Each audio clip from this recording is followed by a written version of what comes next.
Okay, with Mishka Bality, ATLS is the short film played at the LGBTQ plus film festival. It is a sci-fi dystopian film, 11 minutes long. It's really interesting. You're from Toronto, correct?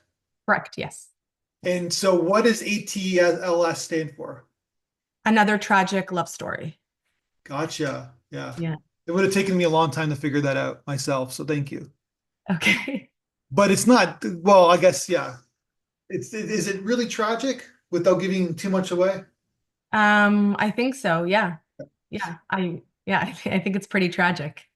So Yeah. tell me about this dystopian future in the So, sorry, go on. so I said tell me about this dystopian future in the film. Like where are we in the film? Right. So, basically it takes place in the future.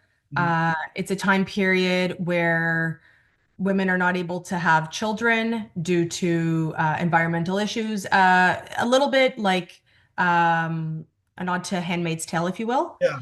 I was just And gonna, yeah, that's what I had in my notes, Handmaid's Tale. But go yeah. yeah, yeah. So I what I wanted to make sure is that because it is about two women who are in love, it wasn't specific. Like the reason that they can't be together isn't because they are lesbians. It's not because they're Yeah. gay. No, that's not the reason. It is because of the world that they live in, and this world is very much about impregnating women who are the lower class, who they take and then they impregnate, and then they use their organs for the people sort of who are the elite, if you will. So that's kind of the world. That's what we kind of present in the beginning. And these two women who are from a different class system who are in love decide to run away and to start a life together, to be together. And they have a promise of that they're gonna start a life together and be together, basically. So you wrote the screenplay. Do you remember when you kind of had this idea for this film? Yeah, I do. I was in the car listening to the soundtrack of Romeo and Juliet, the R plus J one, and The Baz film with Leonardo and Leonardo DiCaprio. Yeah, so I think I am obsessed with soundtracks. I have like a thing for soundtracks. So I think the soundtrack is amazing. I was listening to it, and then I just right away thought I really want to make a tragic love story. And right away, I saw that I wanted it to be two women, and I knew who was going to play the two women. Like I knew the actors already in my head, and it was just about kind of getting it on paper. So that's how it sort of started. And yeah. Is it a standalone short film, or do you have is there a bigger idea here? No, I think this is like just a short film. This is sort of my intro to directing. I've directed theater and I've done like an experimental film where I wasn't really directing. It was more so I was just capturing footage and putting it together. So I wouldn't really call that like my big directorial. But Yeah. this was sort of my first directorial and I wanted it to be something that was like just a short film. I didn't want to work with the sound too much. Like I didn't want like a sound person to be with us. I wanted to really just capture the emotion of the film. And that's why there's a lot of voiceover and a lot of music.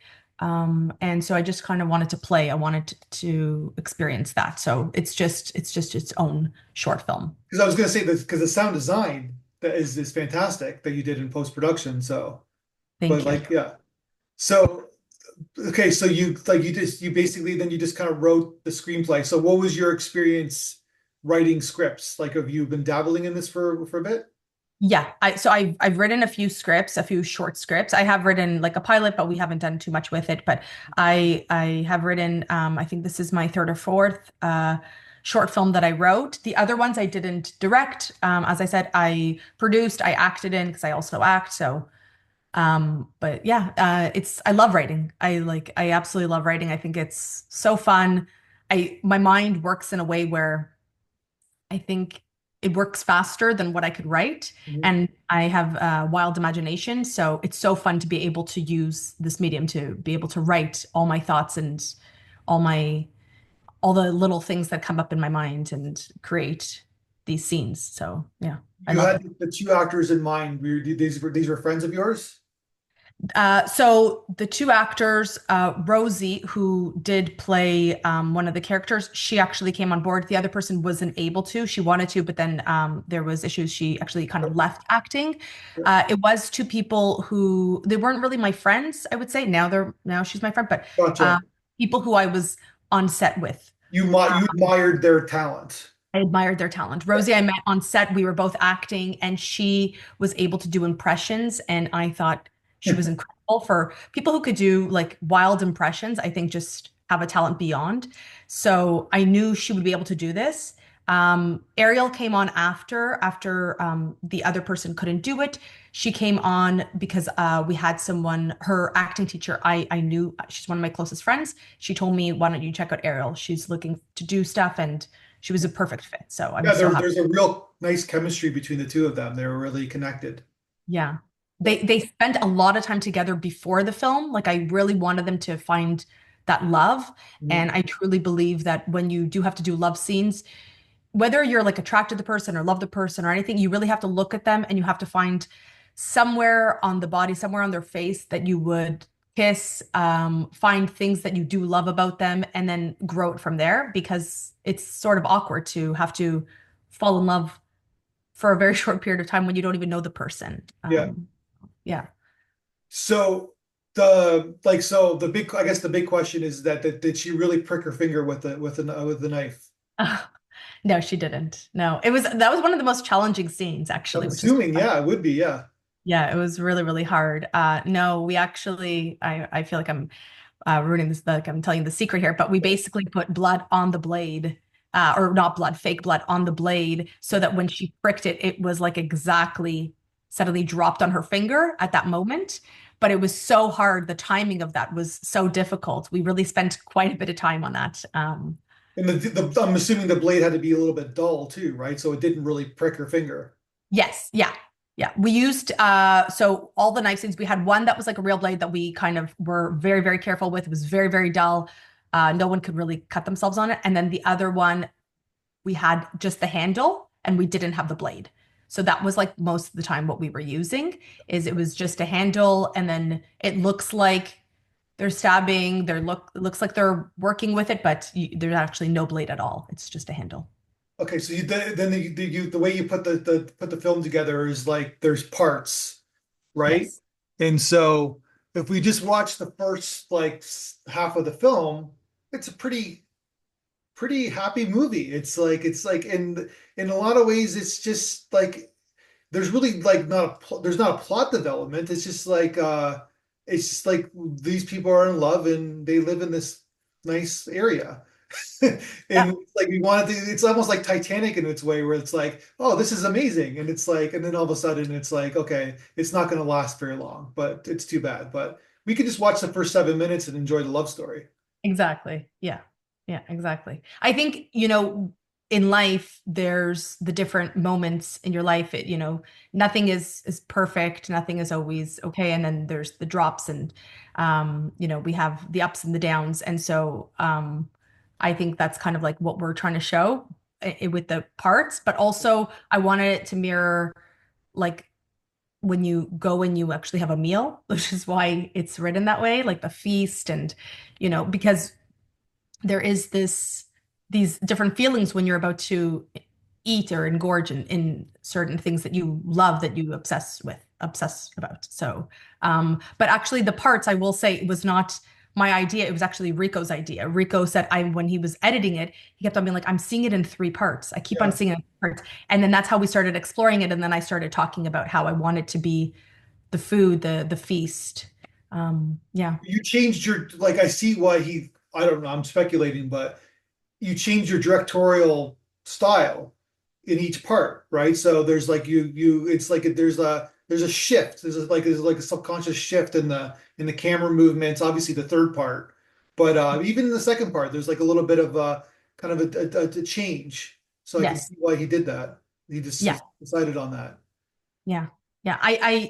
That's how I wanted it Yeah, when I saw it in my mind. That's how I saw it. I saw it with all those, especially with that red in the end. yeah, That came through. I kept on talking to John, who was our DP, about how I wanted the camera to shake. I wanted it very kind of like guerrilla style. It was very much handheld, the camera for a lot of it. Yeah. And and that's the feel that I wanted. I wanted to be sort of wild and raw. Yeah. And Well, psychedelic in the middle. because the reason why I brought up at the beginning is that it's like one of those cliche lines where like, would you rather love and lost or not love at all? Hmm. There's this deep connection. So it's not totally tragic because they got to experience this love, right? Yeah. So Yeah. And they say like maybe in the end, like maybe in the next life, we get to actually be together like forever, right? yeah.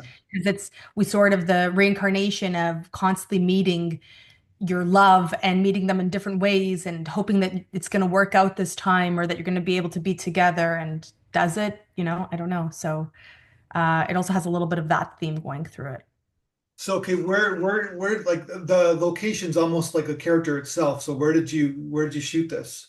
It was like, I think it was an hour and a half away from Toronto. I literally can't even like remember where we drove. But it was an Airbnb. I told her that we were going to shoot this film. She said, no problem, as long as you're not throwing a party. We're like, no, because I think that location gets booked for a lot of parties Sure. and they don't call her. Yeah.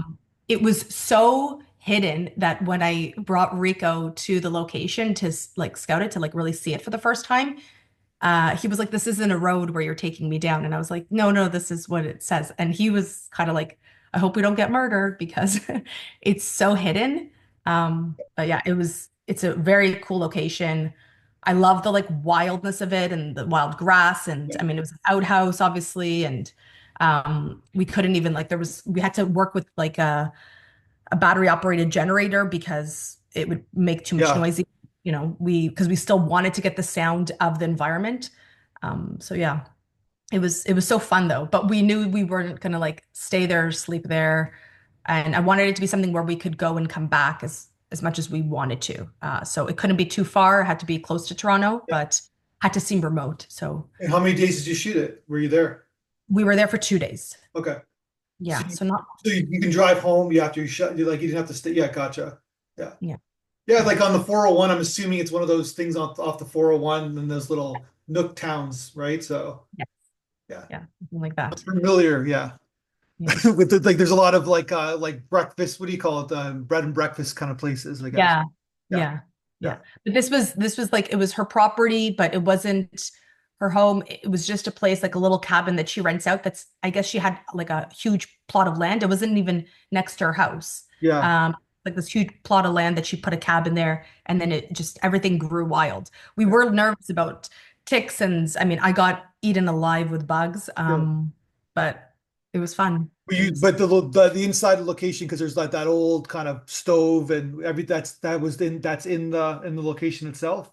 That's in the location. Yeah, Yeah. that was in the location, so it was perfect. Yeah. Because we're in the future, but it's almost like they're in the past, right? Because it's the way they're living, right? I guess that's how it works. And That's exactly what it is. Like I think when you listen to people talk about if we had to kind of like rebuild certain things, I yeah, mean, even right now, we constantly keep on talking about how people are talking about how they want to grow their own vegetables, grow their own fruit, kind of like be sustainable with their land. So I think we're only going to go more towards that in yeah. the future, right? So Problem is that most people's land is if they're fortunate enough to have land, it's like tiny, right? yeah, yeah, I There's know. We like have a lemon tree in my house. We just grew a lemon and we were so excited. that's Uh, amazing. yeah. Okay, you mentioned Rico. So Rico was your producer, right?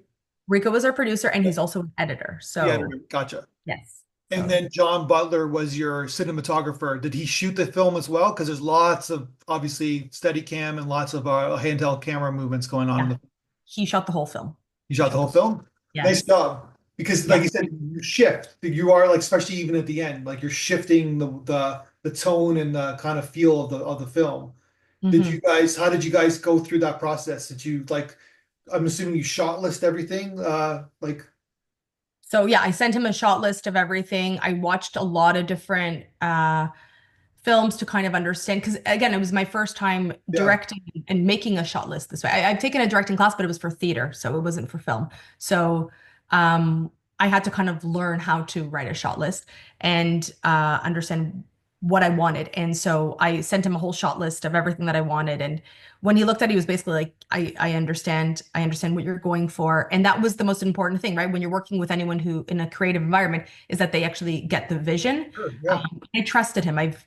John, I actually met because he shot my wedding video and he was incredible. And I knew he also does documentaries and I knew he does music videos and a lot of other things. And he called me randomly and said, he wanted to shoot something and asked if I would be interested in acting in it.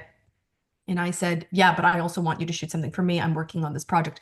And that's how it kind of started with us developing this, like him coming on board. But Um, you initially met him on your wedding? I initially met him because I hired him to shoot my wedding video. Wow. And how long ago was that? I'm married 7 years. Oh, wow. Okay. Yeah. Yeah, yeah. But I've had him come out and like do like let's say like a family photo or different things. His style is he was called like vintage photography, vintage media. I don't remember what it went Okay. under. Um, that's the style. He ended up shooting half of my wedding video on film because and that Wow. was so he's not like a typical wedding photographer, wedding videographer, right? He has like such a unique style and he also does the documentaries, he does other things. So I thought he's incredible. I mean, Yeah. yeah. Well, this because but he's a good camera operator too, right? So that's because that's the first thing I noticed in the film. It's like there's a lot of difficult shots within terms of focus and like a lot of running and then yeah, so it's just really nicely done from a camera operator standpoint. Yeah, he's incredible. He was like running along, he was just running with her Yeah, in he's the got to beginning. stay in focus too, right? Yeah. So Yeah, yeah, he was amazing. He's amazing. Like I mean, you if you see any of his stuff, whether it's weddings or documentaries, he's just incredible at what he does. And Rico, I've worked with a bunch of times before. Uh, he directed me in some films, and we both produced a film together. Like there was a bunch of stuff that we worked together, and he's edited some of my films. So, um, I just like he's my go-to. Like we work together a lot, so I love working with Rico. gotcha. And yeah, and so that's like beautiful location. So that it's a nicely produced film. You got all the ducks in a row, and then nice edited and nice sound design. Thank you. What's the biggest thing you learned? Like this is you said that you did the experimental, but this is your first official film. It's playing on the festival circuit. What's the biggest thing you learned from this experience? Wow. So number one, I would say the first thing that I learned is that I absolutely love it. I feel like I'm in my element, and I feel like I'm in my element um, because even though I'm not acting, because I've done a lot of acting, I basically get to work with actors, and it's such an incredible feeling.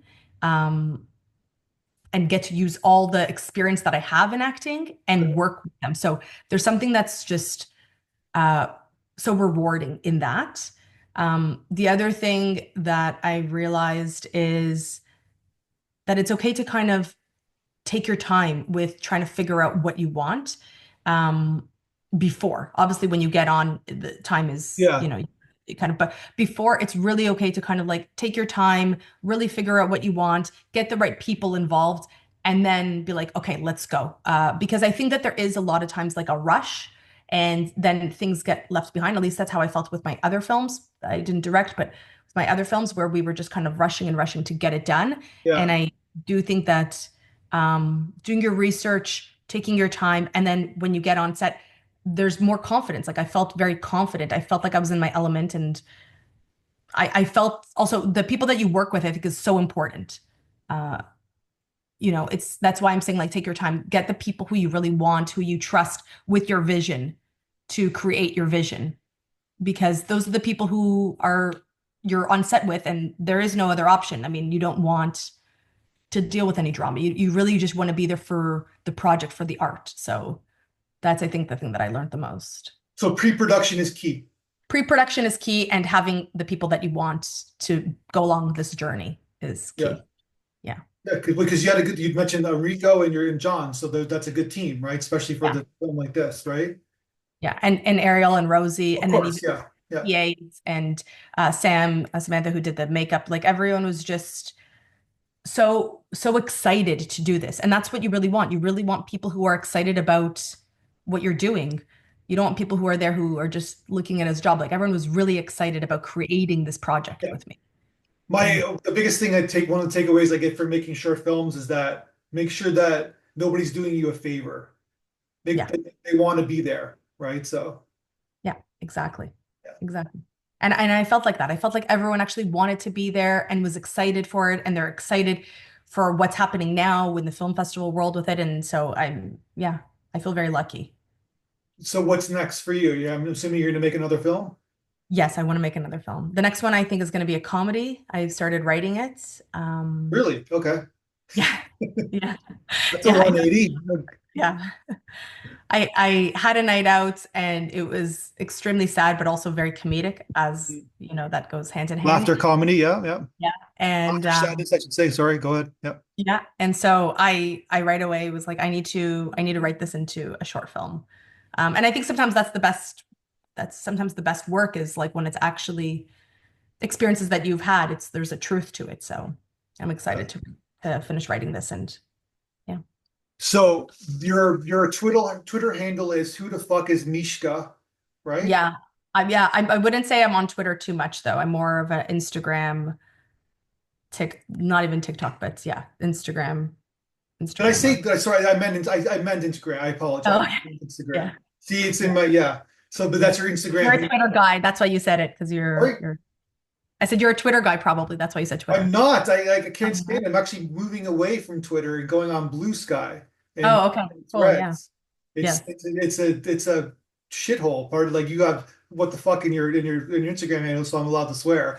But yeah, it's a total like it's I'm trying. I have so many. The problem is I spend so much. Our Wild Son spent so much time kind of building up Twitter, right? And you got this huge following, but then it's just crap. It's just like it's just a big junk pile, which Well, is that's all. I feel like all social media is a little bit like that. yeah, yeah. But Mhm. yeah, but at least it's yeah. I think that Instagram is not going anywhere, right? So, but No, I don't think so either. so anyway, so I was going to make the joke that all you have to do, people have to do, is listen to this interview, and they know who you are. So Right. yeah, Right. Yeah, that's true. Yeah. Yeah, it's a little awkward. When I came up with that, who the fuck is Mishka? yeah. I felt like I was in my early 20s and I thought it was super cool. So, or not early 20, mid 20s, but now it's kind of awkward when I have to say it, but I also think it does, you know? Yeah. It Yeah. is, yeah. Well, but then the people who are offended, then you don't want to talk to anyways, right? No, exactly. That's true. Yeah, Yeah. there you go. Yeah. So yeah, so fantastic. I really like this film a lot. I think there's like a lot of like little subtleties. I even like it so much that there's a bigger film here, but I know you want to move on to something else. But there's definitely like you do some subplots. There's Right. like there's a feature film in this story. Maybe down the road I will create this feature film. I mean, I agree with you. I just don't know. I need the funds, Yeah. So maybe it's something that I work on. Before I forget, I want to give a shout out to your hair and makeup and your wardrobe team, whoever Thank that was. They were fantastic. It's like, especially for a film like this, it's not easy to do, and there's a lot of real subtle kind of moments. We mentioned the knife and the pricking of the blood, but there's more kind of subtle moments with these characters and even their costumes. Like it's a really nice job.